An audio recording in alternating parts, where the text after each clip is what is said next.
Today, we are circling back once again to discussing TERFs. It really does feel like the TERFs are more brazen than ever right now, doesn't it? Like every other day now, every other stream at this point, there is some insane TERF shit that comes into my line of sight, and there's just a very strong urge I have to dunk on it.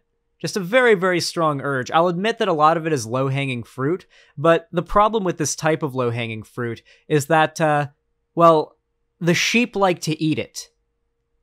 So it's my job to pick the rotten low-hanging fruit before the sheep eat it up.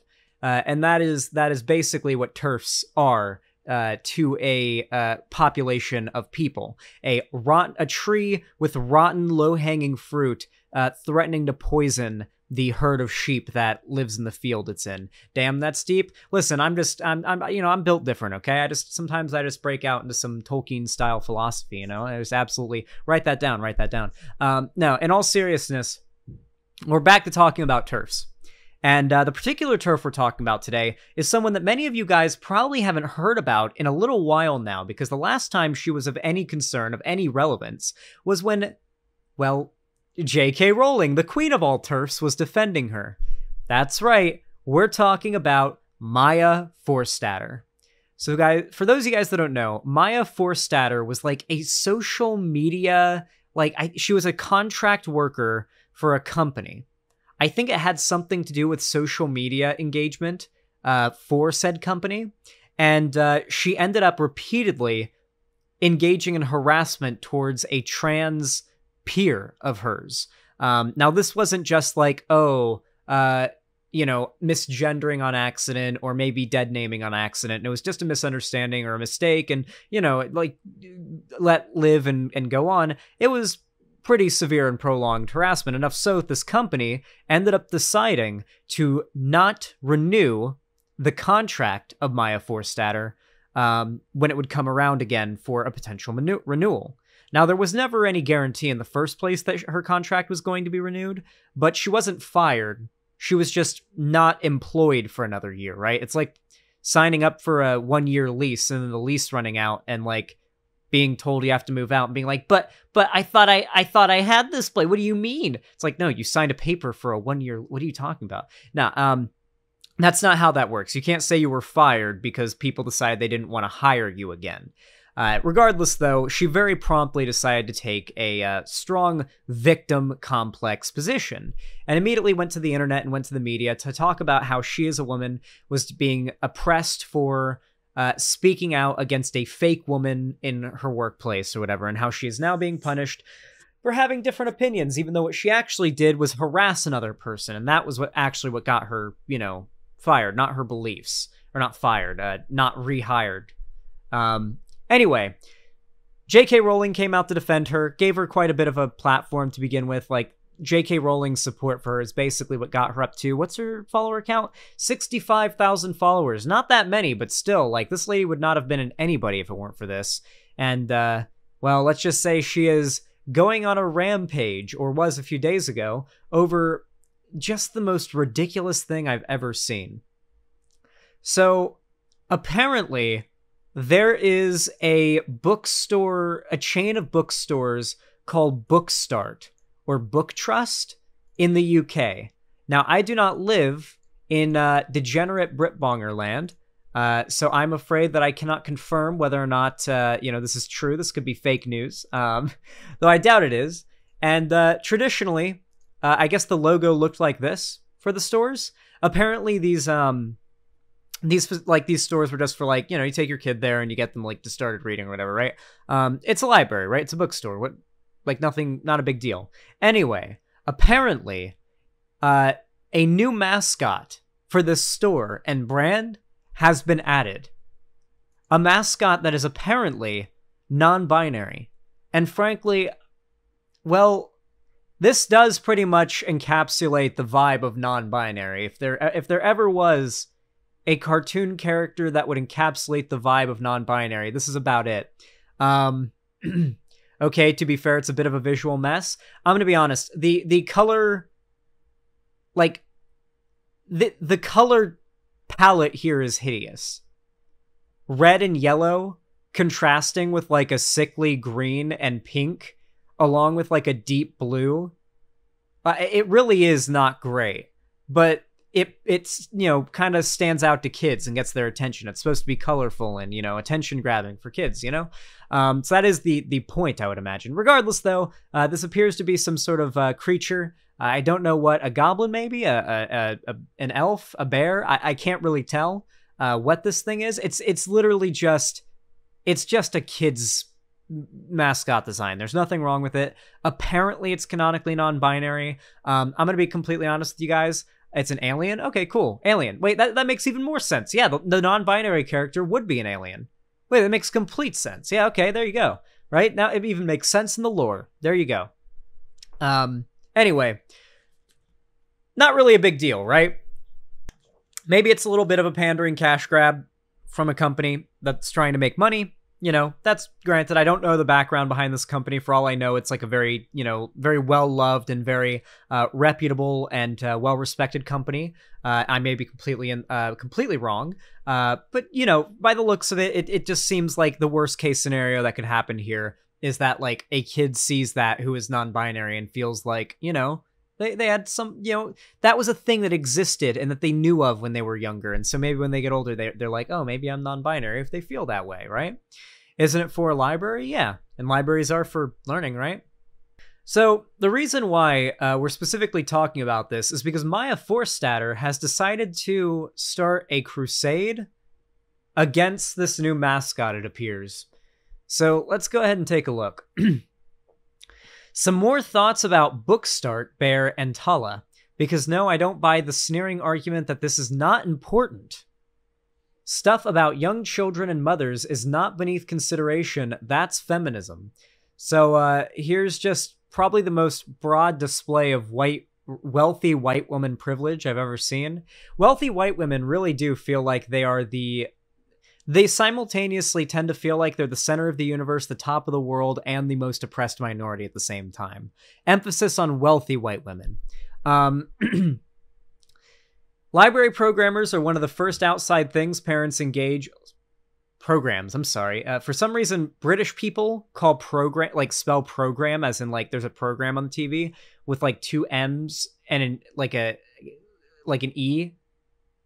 It's weird. It's British shit. Library programs are one of the first outside things parents engage in with their children, okay? Education involves slowly growing independence. Sure. Parents protect their children, and institutions must work with parents. Yes, it is a parent's job to protect their children, but it is an institution's job to, in this case, educate your children about the truth, or what, as far as humanity can tell right now, is the truth. Don't trust institutions and people who lie or are ambiguous. Ambiguous, interesting. What's funny? People like this typically will never directly say what they believe or what they are afraid of.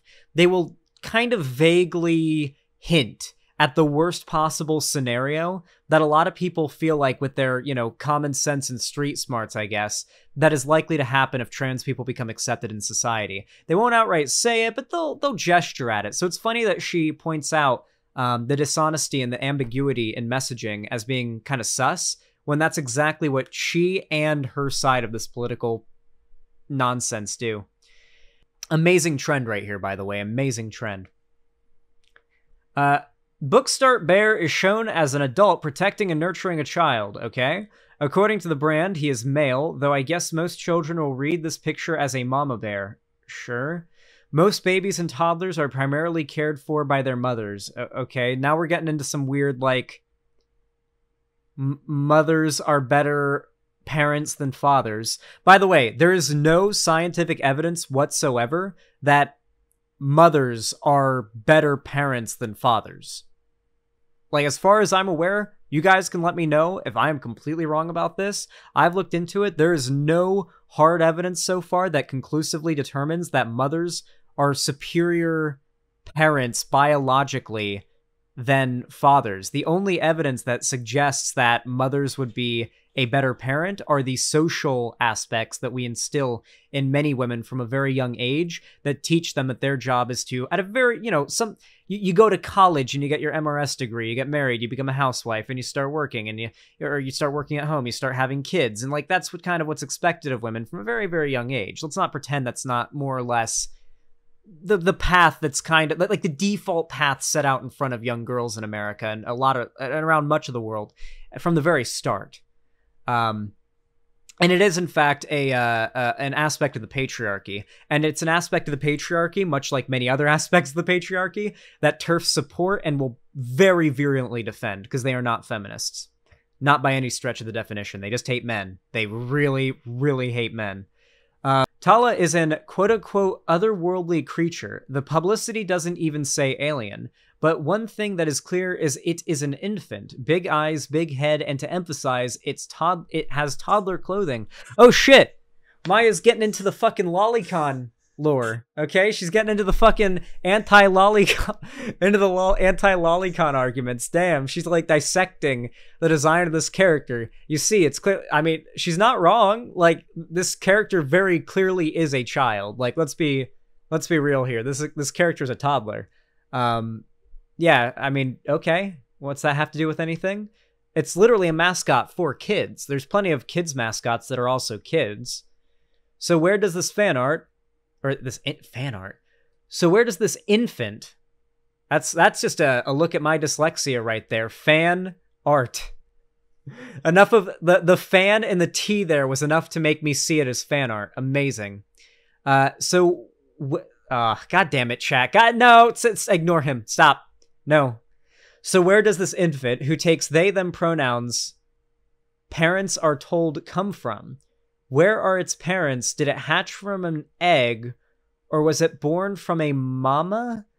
Who looks after its interests? Ask these questions and you get the usual, you're obsessing about genitals.